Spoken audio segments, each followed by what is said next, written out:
Hi everyone, and my name is Timonina, and today I'm going to show you how to pre-draw 3 perfect ways for permanent makeup brows. I mean, you can use it for henna brows if you are a henna artist. I've been in the industry for 6 years, and my first year was ridiculous. I remember symmetry wasn't my strong suit, and I have a designer background, so I draw all my life and I thought I have a very symmetrical eyes. But on the clients, it's completely different. So I hope these 3 ways will help you out to get your symmetry back on track and create perfection. Let's get started. We're gonna clean up the brows first. I use the green soap to clean up the brows. We have a beautiful model. We're gonna just shape it a little bit, and she actually don't know what she wants, so I'm gonna show you 3 different brows completely and explain how you can do it, so this could start all make sense together. For the first pre-drawing, it's a freehand. That's the hardest one, but I can show you how you can also crank it up a little bit. Because you know, for the clients, when we do all this mapping in the face, it's very hard to see what the shape will look like. So clients love when it's actually like a regular powder or pencil, whatever they love to use for, you know, their day-to-day routine. So you can ask your clients to bring their favorite pencil, so you match. It's gonna help you also to choose the color, but it's also gonna help you to match their hair and their daily routine. I use a little bit of like a kind of a gel, but it's very important that when you use it, you kind of like take all of the excess on your hand and use it very gentle. We don't want any harsh shape, because that's like kind of like what we're gonna show to our client. Okay, I took all of the excess of the gel, and I'm just gonna start like kind of filling natural shape of the brows.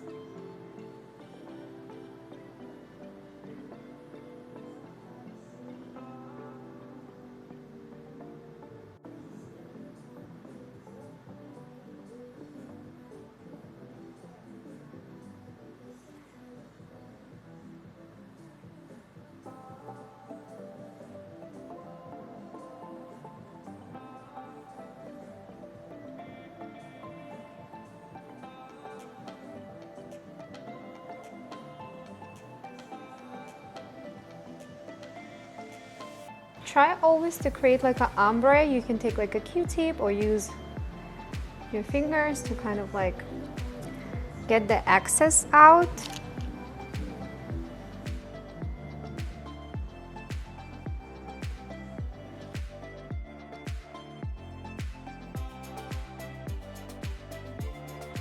I know from my deep heart how it can be complicated to draw the freehand, but when you learn it, and with few of the tips what I show you later, so keep watching, you're gonna love it, because it's so much easier for your client to say yes to the brow shape what you created when it's look natural and they don't see all the lines from the concealer or thread or anything else what you use. So this way they always gonna be happy and saying yes to your brow shape. I always just follow natural shape of the brows and enhance it a little bit, especially when clients already have brows. Just follow the direction of the hair growth. Okay, remember if you're doing the ombre brows, it's always lighter in the front. So I'll take the Q-tip and I'm kind of gonna be like making it softer so a client can be able to understand what's the look they're gonna get. For this part, to make it really symmetrical, we're gonna take a regular thread, and I'm gonna show you how to use the thread 2 ways. You're gonna do it with black, or we can do it with a white concealer. So right now we're gonna use our pencil. You can use a white or black pencil. Regular pencil what we use for permanent makeup industry or regular makeup, I suggest to have it soft, so it's actually will show the color. Okay, so we're gonna ask our client to take our thread, and I'm gonna hold it on one side, and I'm gonna just use my black pencil and just going back and forth to give the color to the thread. I'm gonna explain the reason why I actually like this method better than buying pre-colored threads. So we use it on the last training, when what happened, you get all your hands in black color or white color, and it doesn't give you long-lasting color. So pretty much it's only lasts you for like a couple of strokes with the thread, and you won't get dirty, if I can say that. So I really didn't like it. And also thread, it's a little thicker than the regular one, what you can get in any store, and this will give you more precise lines, guys. Okay, so the way I'm gonna start with the bottom. If client doesn't have a lot of hair, you can always see where the hair started. That will be my first point. But the way I'm gonna do it, I'm not only gonna do it here, I'm actually gonna go all the way out, making sure it's a straight line, and all the way to the opposite line, because we need to see where our tail is gonna be, and they have to match on both sides. So that's gonna be my movement. Just understand where is my brows, out and out. So when we're gonna look, we need to think about our brows always have to be either on the same line from this point to the end of the brows, or a little higher. So when it's a higher brow, it's more for an uplifting effect. When it's the same point up here and up here, it's a classic shape. Brows never go down. Tail never go down from this line, because it's make your face look sad.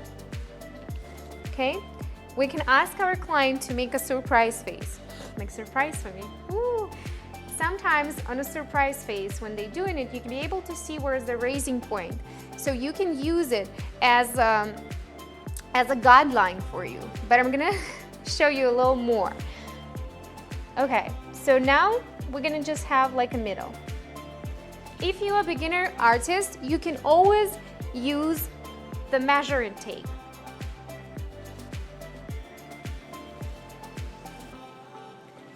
Now we're gonna just start. Where's the brow start? And where's the other one? And then we're gonna make the beginning. So now we have two dots, the beginning of the brow and the end of the brow. We need to create a third dot. It's pretty much our raising point.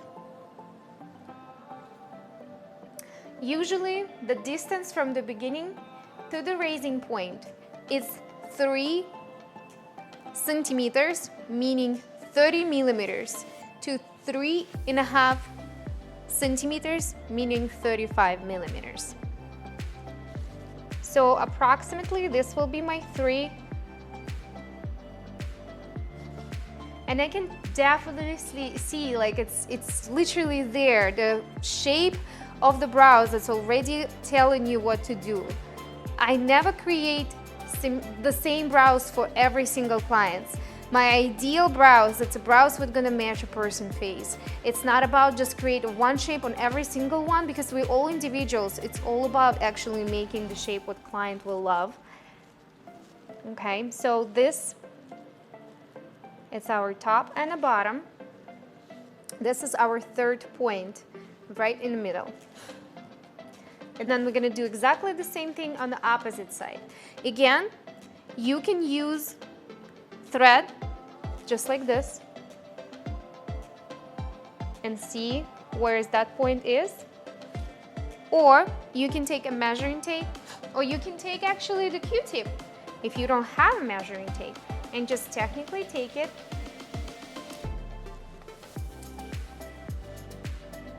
and measure.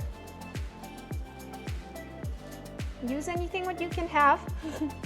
You can measure here.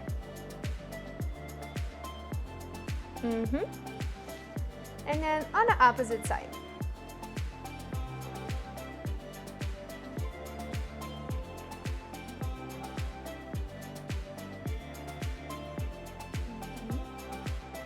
So now we have an erasing point. We need to make sure they are on the same exact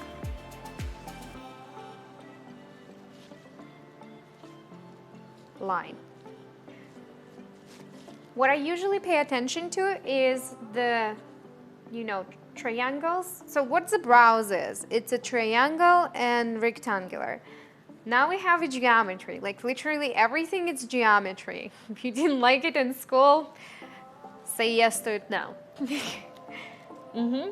Now we just have to figure out where our tail will finish. Usually this distance on most of the clients will be 15 to 20 millimeters. If you have your line, if you have your measuring tape, it's good. I just have it now, literally just knowing it by now. What does it look? It can go a little more, a little less, but just that's guidelines for you just to remember and to have, because it's really gonna help you out. That's been done. That's guidelines come from something. Many people done the research before to understand what's the brows look like. When I started to use this universal formula, it's actually worked almost on every single client. Okay.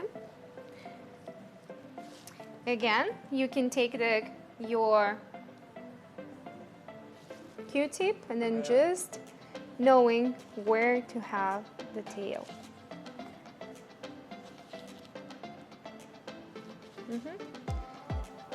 Show us.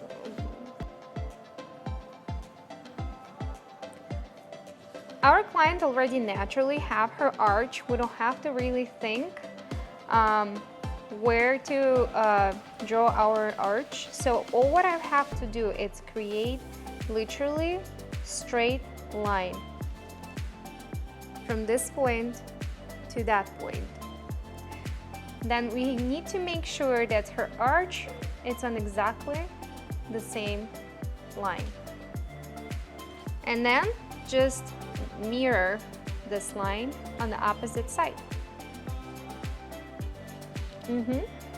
Now we have to figure out if we're creating a classic brow, which is what we're gonna do right now, and then I'll show you the raising brow. We just need to make sure that's the end of the brow and the beginning of the brow is on the same line, and now just creating one line. Easy enough, right? And then we're gonna mirror it on the opposite side.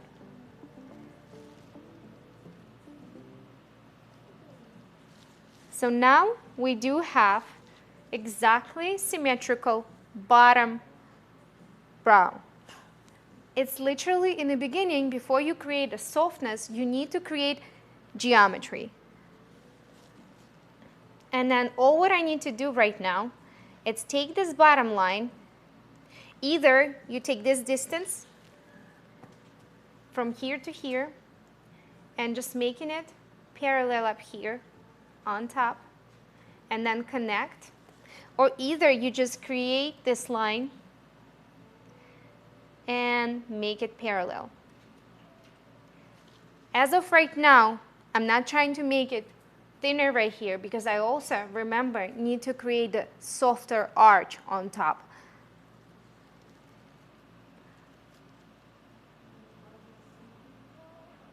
And then I'm just gonna do the same parallel line up here. And from these parallels, now we have this point, we just need to connect. Okay.